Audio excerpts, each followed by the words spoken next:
You know, another topic is that work-life balance. So what are your thoughts on that? I was horrible at it.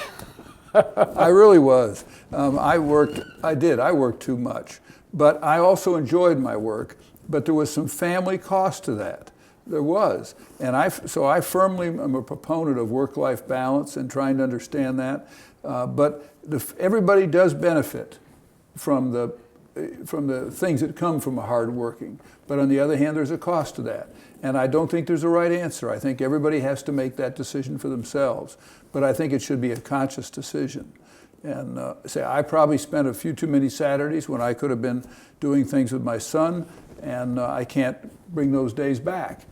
On the other hand, he and I get along very well. He has 3 wonderful children. I enjoy being around them, and we all get along very well. But to say that I was there for him every day as much as some other parents were, I was not. You know, I think I had sort of a similar experience in that I'm not sure I had that work-life balance very well, certainly in the early parts of my career.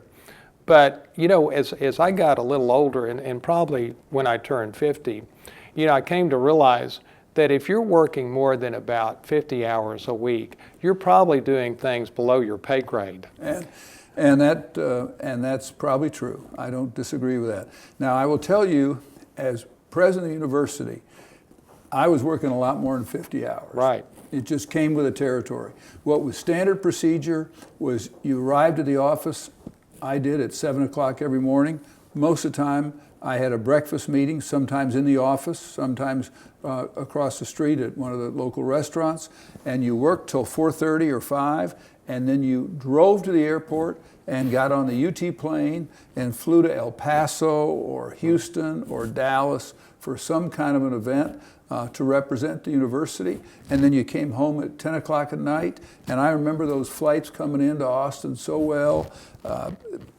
The interesting thing to me, though, is we were not tired, we were excited, we were energetic, and we got up and did it the next day.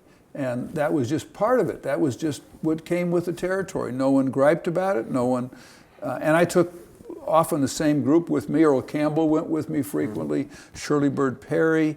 I had kind of a traveling team with me. Darrell Royal went on a number of trips, and it was just kind of what we did. But it was not without a cost, and it was more than 50 hours. But that was also an unusual job, and I was very young. I was 41 years old. That's a job that you couldn't do at.